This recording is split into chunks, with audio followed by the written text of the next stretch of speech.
e estamos aqui para servir. Amém? Queria que você abrisse a sua Bíblia no livro de Tiago, no capítulo 4. Vamos ler apenas o verso 7.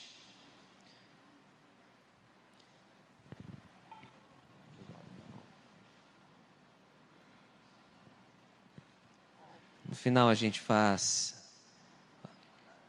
as nossas ofertas, quem trouxe o seu dízimo. No final do culto a gente ora junto e encerra. Nós vamos dar início à palavra do Senhor.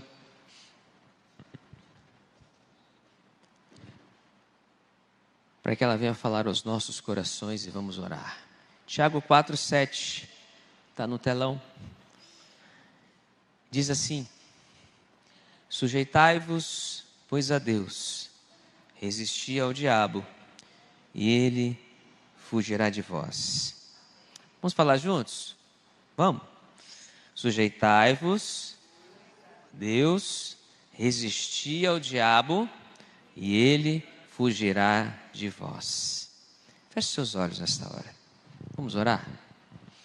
Senhor nosso Deus, muito obrigado mais uma vez por estar nesse altar para compartilhar a palavra do Senhor. Como eu disse, Senhor, estamos aqui para servir. Somos servos. A mensagem é do Senhor.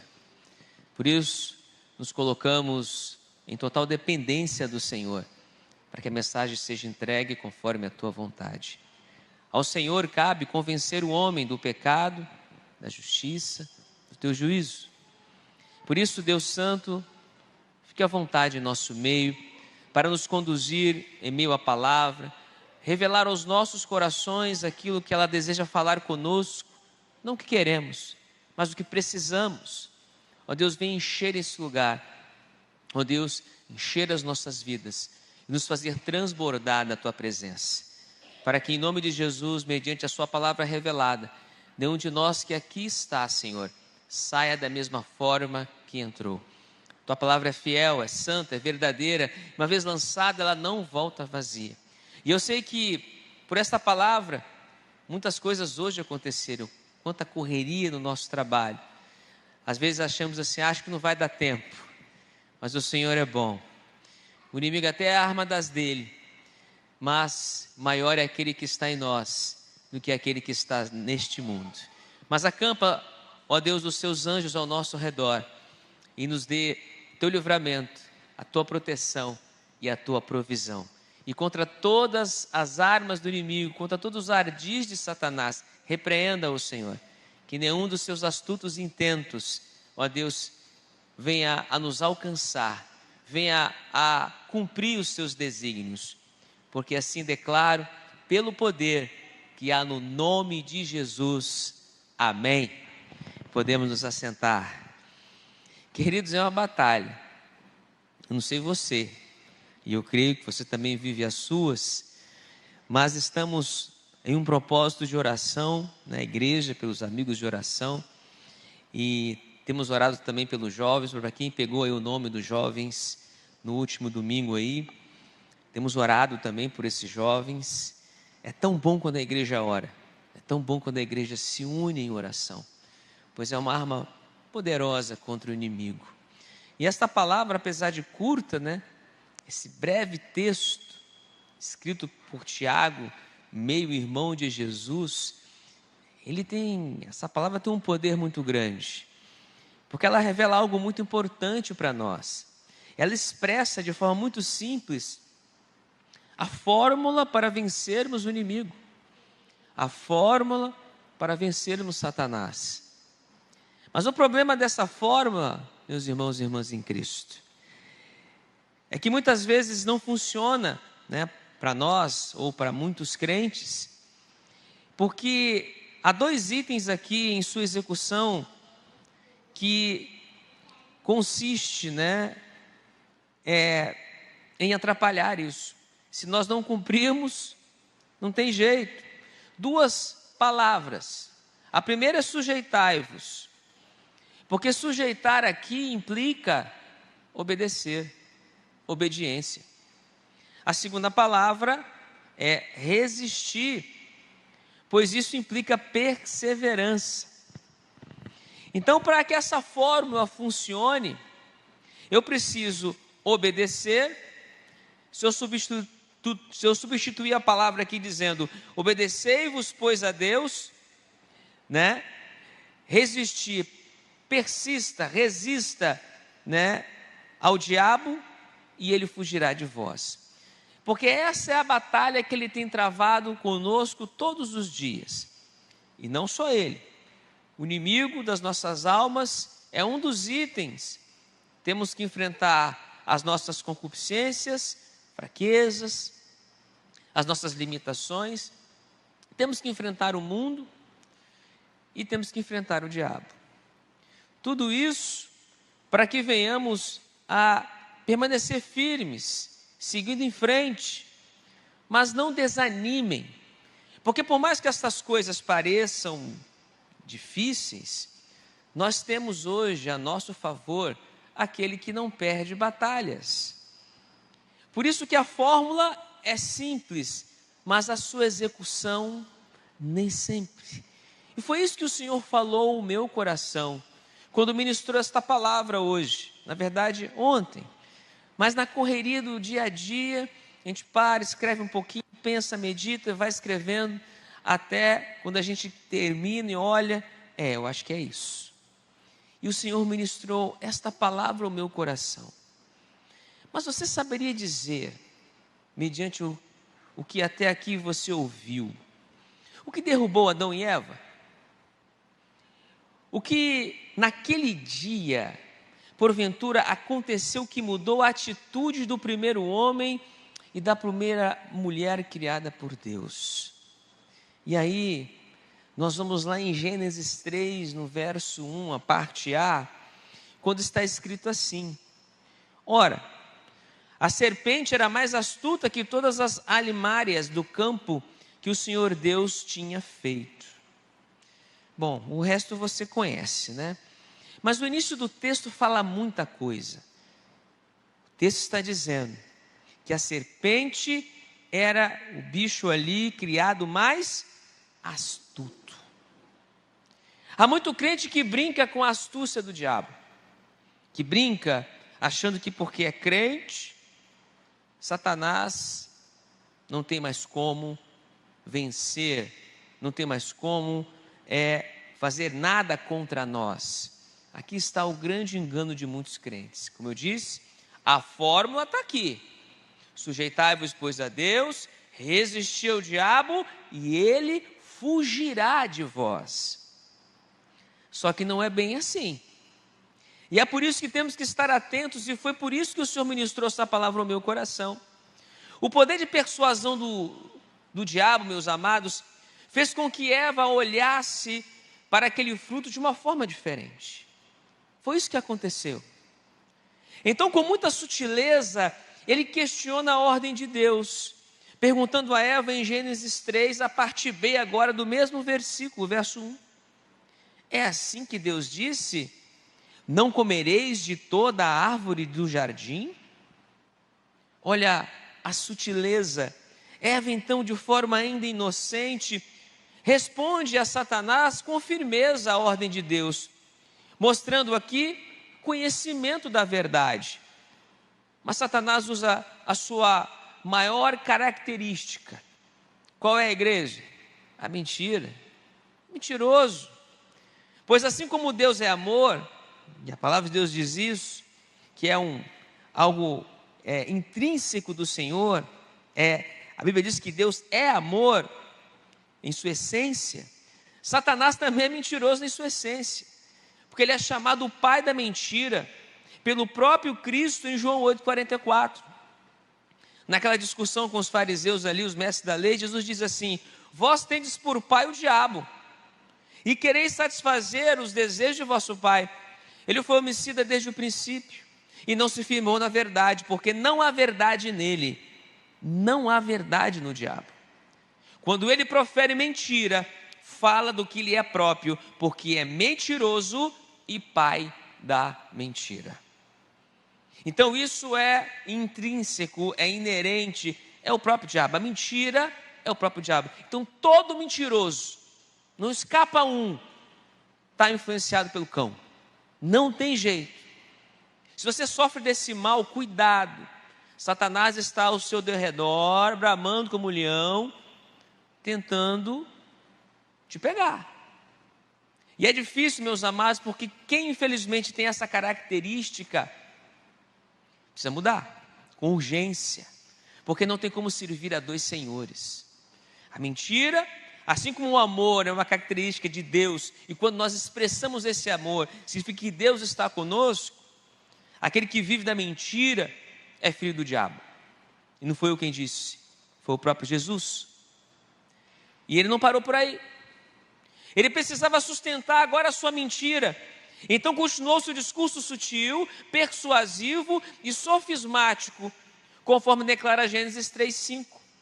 E aqui ele diz assim: porque Deus sabe que no dia em que dele comerdes, ou seja, do fruto, se abrirão os vossos olhos e sereis como Deus, sabendo o bem e o mal. Olha como Satanás é esperto, queridos. Satanás é mestre em usar meias verdades, é o que nós chamamos de sofisma. Pois, de fato, ao comerem do fruto, eles seriam como Deus. Em que sentido? Conhecendo o bem e o mal. E essas palavras o próprio Altíssimo proferiu em Gênesis 3:22, a parte A, quando expulsou Adão e Eva do jardim. Ele disse assim: então disse o Senhor, eis que o homem é como um de nós, conhecedor do bem e do mal. Deus disse isso. Então Satanás usou essa verdade para poder manter a sua mentira, ou seja, o resto, a mentira estava embutida dentro dessa verdade, porque Deus havia ordenado: não comam, porque se vocês comerem, vocês vão morrer. E eles morreram 2 vezes, Primeira morte foi a separação de Deus, que o Senhor passeava no jardim e se encontrava com eles, e Deus teve que expulsá-los, para que eles também não lançassem mão da árvore da vida, e aí não tinha mais jeito para eles, e depois eles morreram fisicamente. São as 2 mortes que nós conhecemos. Agora já era tarde, Eva havia sucumbido ao desejo de tomar posse daquele fruto. Satanás despertou, chamou a atenção dela, pois suas concupiscências, ou seja, concupiscências são desejos desenfreados, foram despertadas. E aqui em Gênesis 3:6, o texto diz: e viu a mulher que aquela árvore era boa para se comer, e agradável aos olhos, e a árvore desejável para dar entendimento. Tomou do seu fruto e comeu, e deu também a seu marido, e ele comeu com ela. Entenderam? Parece simples, Mas aí quando você vai se aprofundando, você vai lendo, você vai compreendendo os ardis do diabo. E brincar com Satanás, não façam isso, sem estar, nós como igreja, devidamente guardados, protegidos, preparados para essa batalha. Como eu disse, vamos voltar ao texto base: obediência e perseverança. Sujeitai-vos a Deus, resisti ao diabo. E eu só consigo resistir ao diabo, ou seja, perseverar, se eu primeiro obedecer ao Senhor. Porque nós não temos como vencer Satanás. Ele é muito mais forte, muito mais capaz do que nós. Por isso precisamos obedecer a Deus. Parafraseando essas palavras aqui, ou seja, em outras palavras, o diabo disse assim: Eva, ouça, minha filha, você será uma deusa. Fala para o teu marido lá, que se ele comer junto com você, ele vai ser um Deus. Os 2 vão conhecer o bem e o mal, como Deus conhece. Vocês não vão morrer. É simples. A mentira estava embutida dentro de uma verdade. E eles foram lá e comeram. Nós conhecemos a história. O diabo apelou para os 3 pecados mais básicos na vida de qualquer ser humano, conforme declara 1 João 2,16. E João fala assim: Porque tudo o que há no mundo, a concupiscência da carne, a concupiscência dos olhos e a soberba da vida, não é do Pai, mas do mundo. Por isso ele continua dizendo: por isso não ameis o mundo e nem o que no mundo há. Está antes, né? Não ameis o mundo, porque isso são coisas do mundo. Agora que fomos lavados, remidos e comprados por um bom preço, pelo sangue de Jesus, nós temos uma nova identidade, a identidade do céu, aquela que nós perdemos lá no Éden. Jesus recuperou para nós lá na cruz, e nós precisamos nos manter firmes, para não cairmos novamente nos ardis do inferno, do diabo. Essa é a minha opinião aqui. O principal modus operandi do diabo para atacar o ser humano, as concupiscências, né? Ele nos ataca através do nosso orgulho, daquele falso altruísmo, né? Aquela frase que diz: eu tenho orgulho de ser humilde. É contraditório. A popularidade pode ser muitas vezes mais mortal do que a perseguição. Os cristãos começam a se achar melhores do que realmente são, ou deveriam ser, e se enchem de orgulho, soberba e altivez. E a Bíblia nos ensina, meus amados, que nós devemos ser humildes, não orgulhosos. Nós devemos reconhecer que somos pecadores, e não que somos pessoas além. Às vezes, nos colocamos numa condição tal que nem mais nos aproximamos das pessoas que precisam ouvir o Evangelho. E a gente ouve muito isso, né? Ah, a igreja é isso, a igreja é aquilo outro. Porque muitas vezes nos acolhemos ou nos recolhemos em nosso mundinho, né? Em nossa bolha, por assim dizer. E olha que nós não somos diferentes daqueles que estão lá no mundo hoje ainda no pecado. Diferentes que eu falo na carne. Mas é claro que no espírito somos novas criaturas. O problema é que você não deixou de pecar por ser crente, mas hoje você não peca mais como pecava antes. Hoje você tem o Espírito Santo de Deus. Hoje você tem uma direção. Nós erramos, com certeza, mas estamos aqui para buscar viver na prática da palavra de Deus. O Senhor Jesus não nos ensinou apenas a ser ouvintes da palavra, mas praticantes dela. E é isso que faz a diferença. Porque se isso ainda não é uma verdade na sua vida, então alguma coisa está errada. Porque da mesma forma que o Senhor te resgatou lá no mundo, usando talvez uma pessoa, uma circunstância, nós estamos aqui à disposição do Senhor para ser esse instrumento de salvação. Não podemos nos limitar, nos cercear, sabe, entrar aí na zona de conforto, porque nós não estamos de férias nesse mundo. Não podemos nos apegar de forma alguma neste mundo. Temos que continuar olhando para o céu, porque o Senhor Jesus está voltando. E é para lá que nós vamos um dia. Essa é a promessa de Deus. Um bispo chamado de Basílio o Grande, e eu gostei muito dessa frase, certa vez disse: não é possível tornar o inferno atraente. Uma verdade. Então, o diabo torna atraente o caminho que leva até lá. Olha como essa frase é profunda.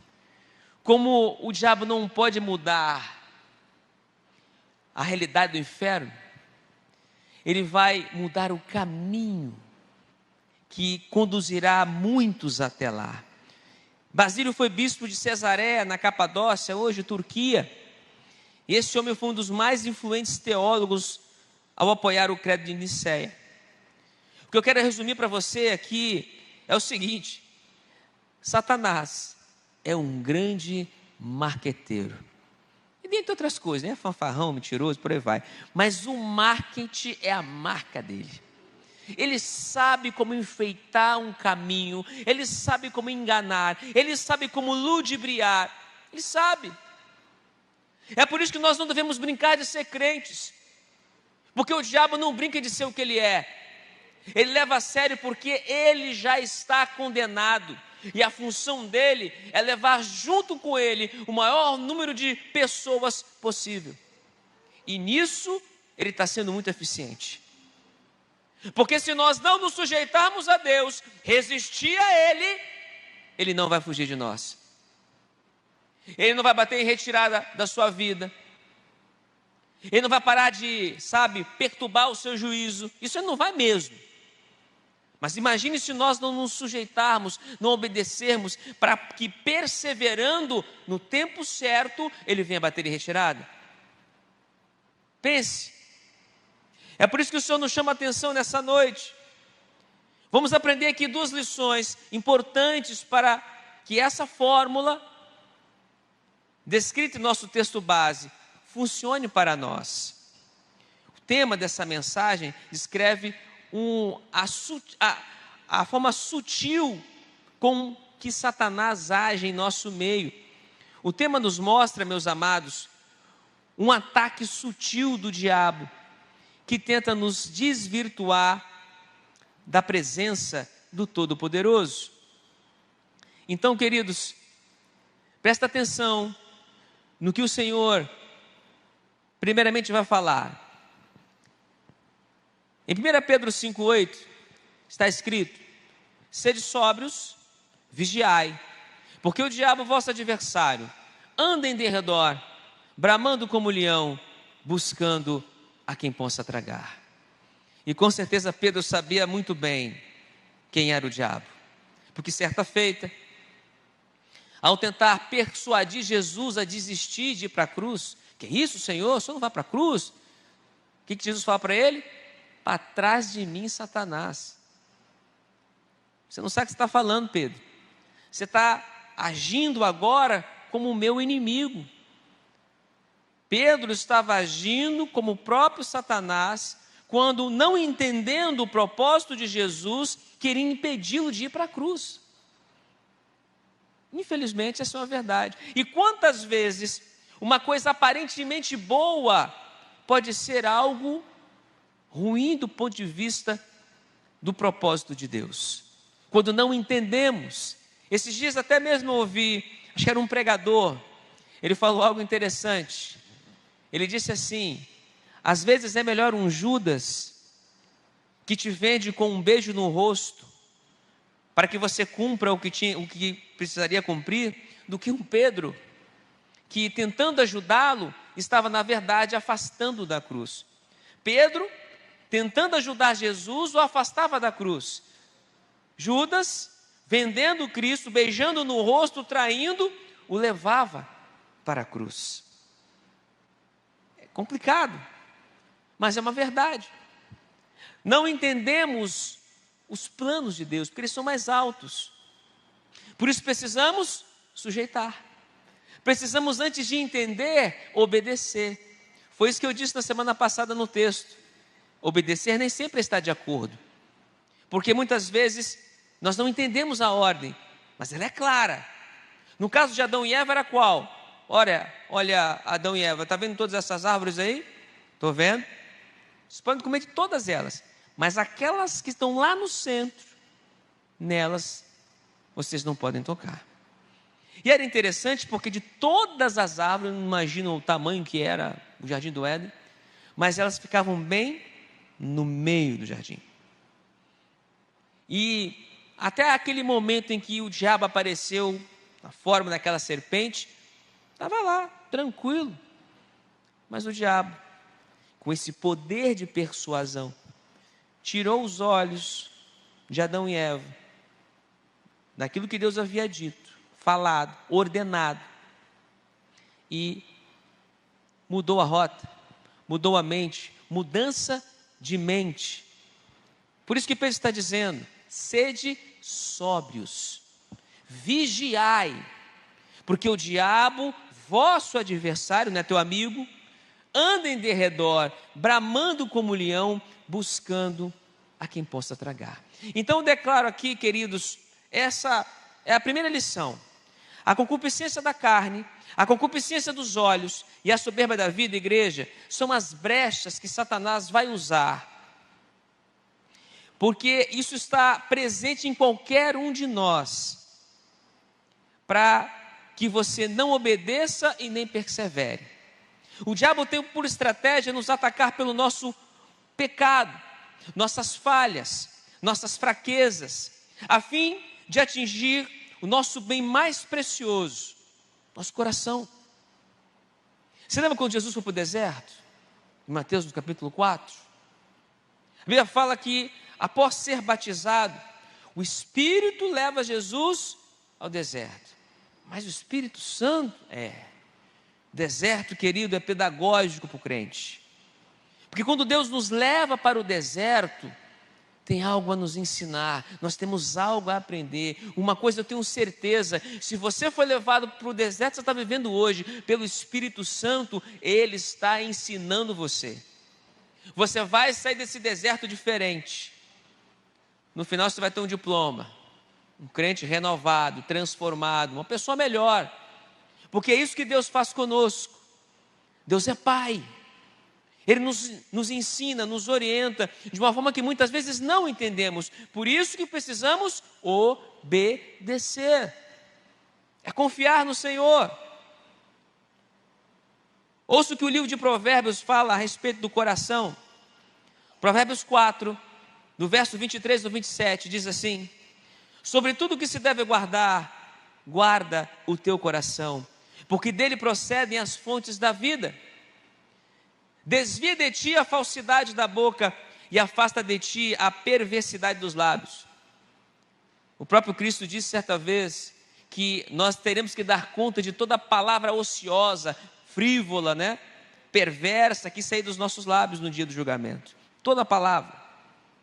Ele fala então no verso 24: desvia de ti a falsidade da boca e afasta de ti a perversidade dos lábios. Tiago também fala sobre a língua.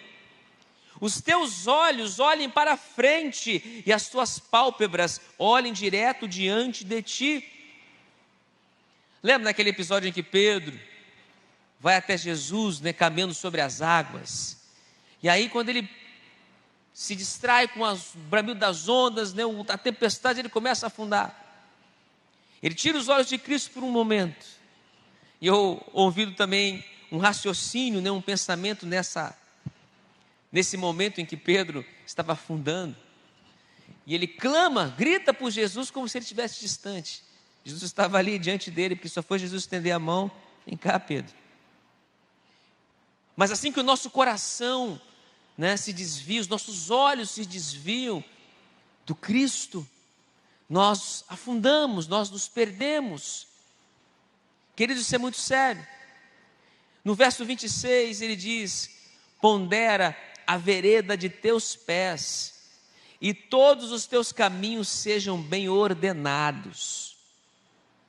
Ao homem, como diz o texto, cabe fazer sonhar, fazer os seus projetos, mas é o Senhor que nos dirige os passos. Verso 27, não declines nem para a direita, nem para a esquerda. Retira o teu pé do mal. Está aqui. Tem um texto que também diz que nosso coração é enganoso. Quem o conhecerá? Deus sonda os nossos corações. A sua palavra ela é tão poderosa que ela penetra até a divisão entre alma e espírito, como diz o livro de Hebreus. E ela é apta para discernir as mentes e as intenções do coração. Por isso nós pregamos a palavra, porque a palavra ela entra como uma espada até a profundidade da sua alma, para que você possa encontrar discernimento, sabedoria, ter capacidade pelo conhecimento de enfrentar o seu verdadeiro inimigo.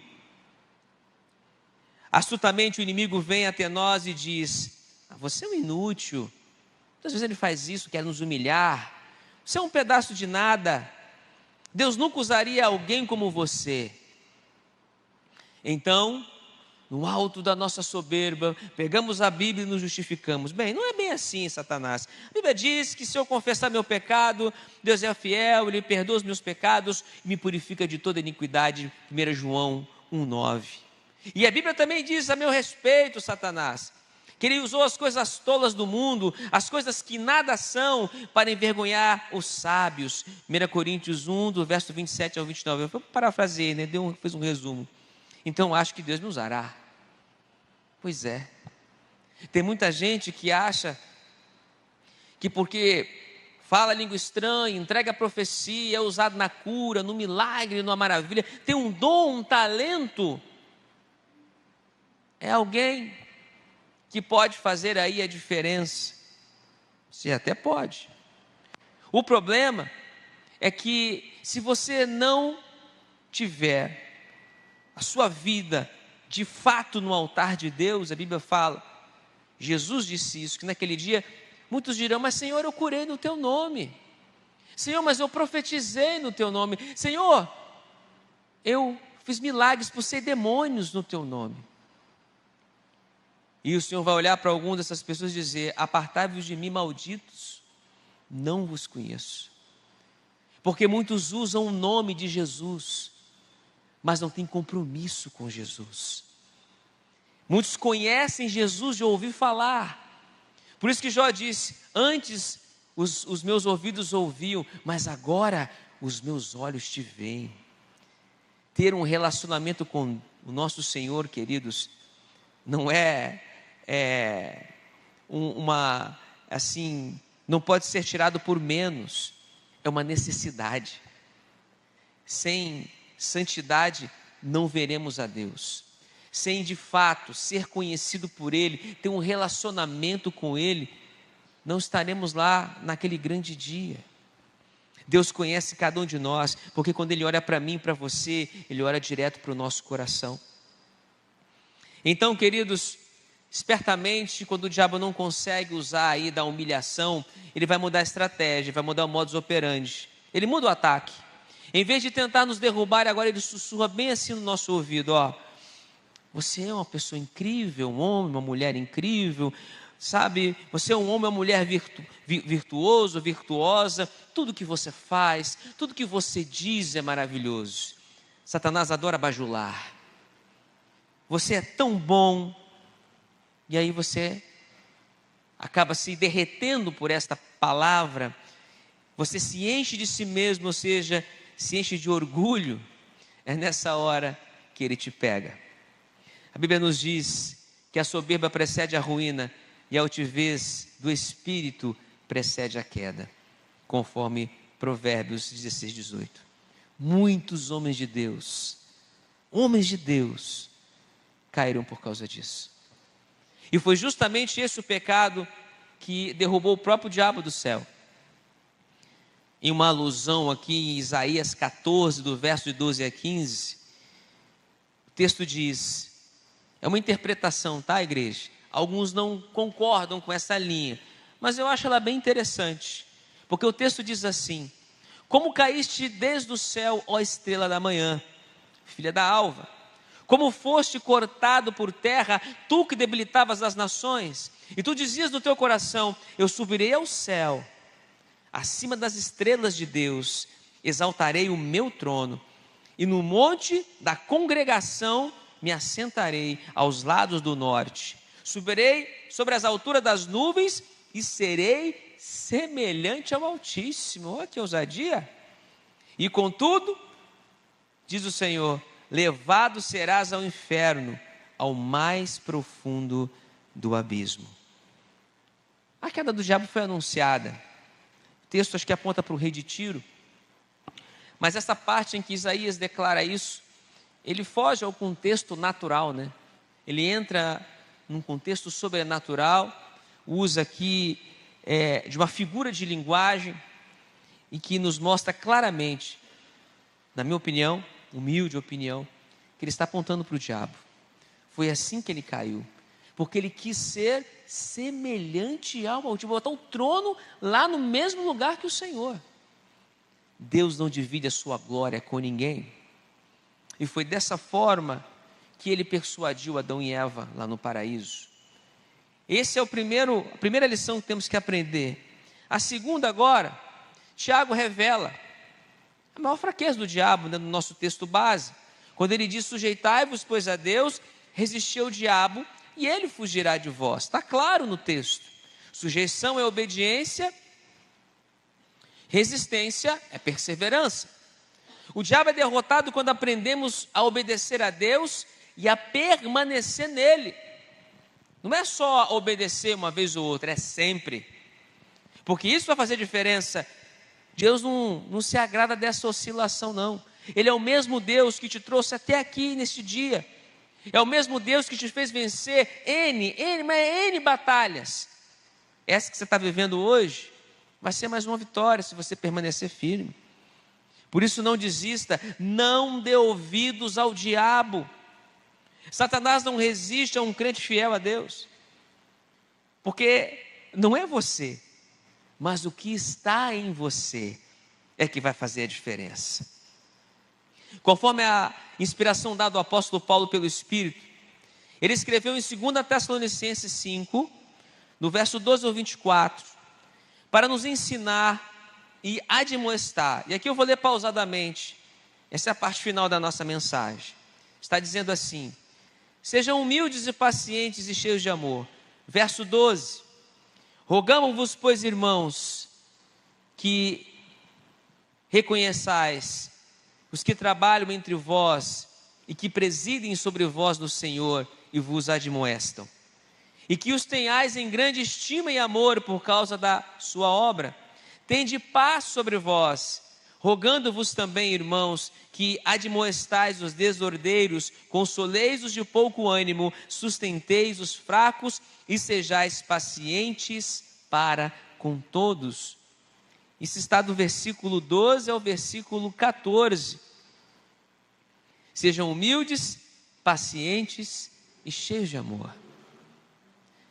Tudo isso que eu falei aqui envolve nossa liderança, nossos irmãos de igreja, mais perto, mais distantes. Temos afinidades com alguns, não com todos, mas isso não importa. Mesmo que tenhamos um círculo de amigos na igreja, todos são bem-vindos. E nós temos que praticar exatamente isso, como diz aqui o texto, de forma resumida. Sejam humildes, pacientes e cheios de amor.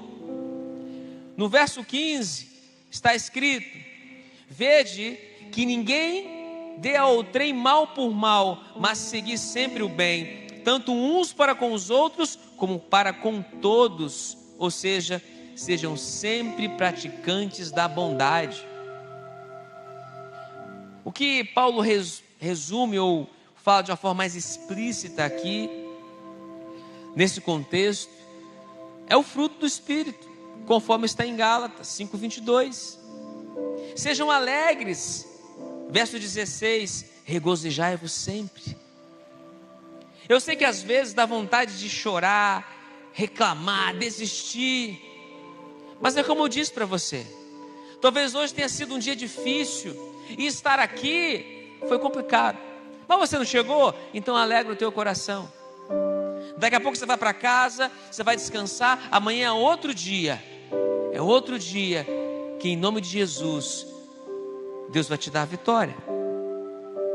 Então seja alegre, seja perseverante. Verso 17, orai sem cessar. Querido, aprenda uma coisa, a nossa vida tem que ser uma vida de oração, porque a oração implica relacionamento. Porque toda vez que você ora, que você clama, quem que você está buscando? Não é Deus? Por isso que o nosso momento de oração não pode ser um momento qualquer.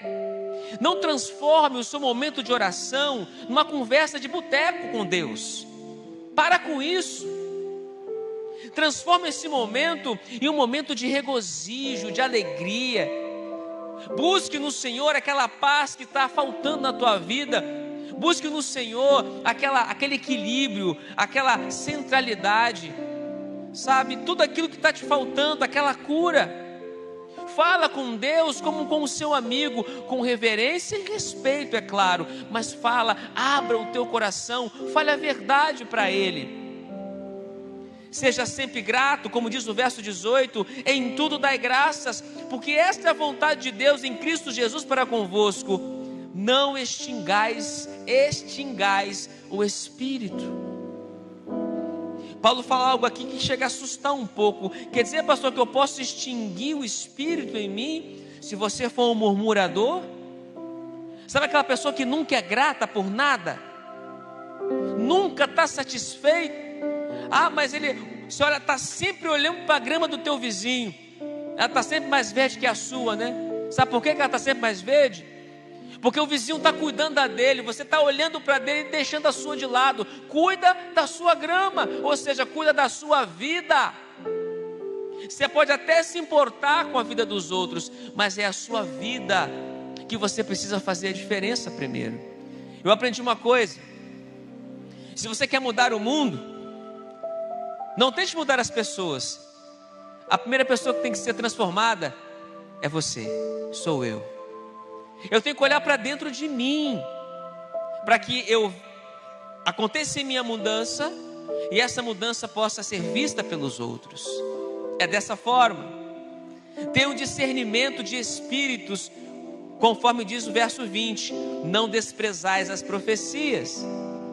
Há linhas de pensamento, ao longo da história teológica, que não creem mais em profecias. Profecia é a exposição da Bíblia. Eu até creio, tem muitas profecias aqui sendo expostas, mas eu creio que Deus ainda continua falando, ainda continua usando os seus profetas, não com poder de palavra, revelada como Bíblia, escrita, não, mas algo pessoal. Pois Deus fala aos profetas, Deus fala por sonhos, Deus fala por revelação, Deus fala através da Bíblia.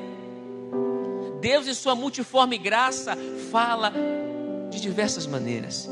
Nós é que temos que estar com os nossos ouvidos apurados para ouvir a voz de Deus. Mas, como diz o apóstolo Paulo aqui, busque de Deus discernimento, porque nem todo espírito que fala, nem todo profeta que está falando, fala da parte de Deus. Cuidado com isso. É o zelo que nós temos que ter. Tenha um conhecimento, ou seja, examinai tudo e retente o que é bom. Faça como os crentes de Bereia, que examinava tudo que Paulo dizia nas Escrituras, para saber se estava ali como estava escrito. Olhe depois na tua palavra, se o que eu estou pregando aqui não está escrito aí na sua Bíblia.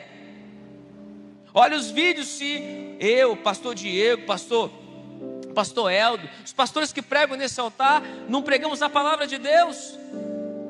Porque se eu subir aqui para pregar qualquer outro livro, me tira daqui, fiquei doido. Porque se eu não tiver o que dizer, querido, eu não conto história, eu prego somente a palavra. Porque é ela que importa, é ela que vai salvar você, é ela que vai te trazer conhecimento, é ela que vai mudar a sua vida, mudar o seu caráter, mudar a sua história. Só a palavra de Deus tem poder para fazer isso, através do Espírito Santo. Vigiai, conforme o verso 22, abstendo-vos de toda a aparência do mal. Não sei se vocês viram aí, estourou na internet. Que coisa triste, gente. Como tem pastor envergonhando o evangelho, de N formas. E aí o pastor apareceu lá da esposa dizendo: olha, eu apareci num vídeo aí de peruca, Meu Deus do céu, que coisa aí. Eu estava fazendo um experimento ali, mas alguém me filmou. Eu sei que eu fiz de forma errada. Tomara que seja verdade, porque não faz sentido para mim isso. Sabe quando você faz algo tão ruim que não tem como se desfazer mais? Pois é. E aí quando você vai tentar consertar, você só piora. É isso aí. Por isso que o texto diz: vigiai, para que não entreis em tentação. Vigiai, porque o diabo está ao derredor. É um vídeo. O que é a aparência do mal? É você estar num lugar onde não deveria, numa situação que pode levar alguém a induzir o pecado. Uma vez meus amigos no trabalho me convidavam, e sempre me convidavam, Pô, Ricardo, vamos com a gente almoçar, fazer alguma coisa. Eu nunca ia, eu sempre almoçava sozinho, ou almoçava com um colega, mais chegado ali. Não, tá bom, onde vocês vão? Vamos lá no shopping, aqui, Shopping Vitória. Vamos lá, vamos almoçar, todo mundo lá. Vai ter uns 20. E aí fui. Sentamos, fizemos a mesa lá. Aí todo mundo sentou, cada um foi pedir o seu prato, né, ali na praça de alimentação. Todo mundo na mesa. Daqui a pouco, dá um chopp aí, uma cerveja aí, não sei o que aí. Eu olhei, foi chegando a bebida, aí eu fui na mesinha que estava do lado e sentei. Aí olharam para mim: ô Bandeira, mas está com a gente não? Aí eu levantei, com todo respeito: colegas, isso aqui é um ambiente público. Foi todo mundo, falei: eu sou pastor, olha o que tem nessa mesa aí. Porque se passar alguma ovelha minha aqui, não vai querer nem saber. Viu o pastor Ricardo sentado numa mesa, pode ser uma guaraná, ele vai achar que é cerveja. Isso é aparência do mal. Eu tenho que fugir disso. Há situações em que a gente é pego de surpresa, ok, mas ainda assim, tudo que eu puder fazer para evitar, eu evito. Eu evito dar carona. Se eu tiver que dar carona para uma mulher, eu levo alguém junto comigo. Ligo para minha esposa na hora: ó, estou aqui com fulano de tal, fazendo isso, isso e isso. Porque se alguém chegar com conversa, não, meu marido me avisou. Ponto. Não devo nada a ninguém. E é assim que nós temos que conduzir a nossa vida. Como consequência, queridos, Deus nos dará a vitória. E aí o verso 23 diz assim: olha, e o mesmo Deus de paz vos santifique em tudo, e todo o vosso espírito, alma e corpo sejam plenamente conservados, irrepreensíveis para a vinda de nosso Senhor Jesus Cristo. Fiel é o que vos chama, o qual também o fará. E a gente termina como a gente começou: sujeitai-vos, pois, a Deus, resisti ao diabo, e ele fugirá de vós. É só assim, igreja.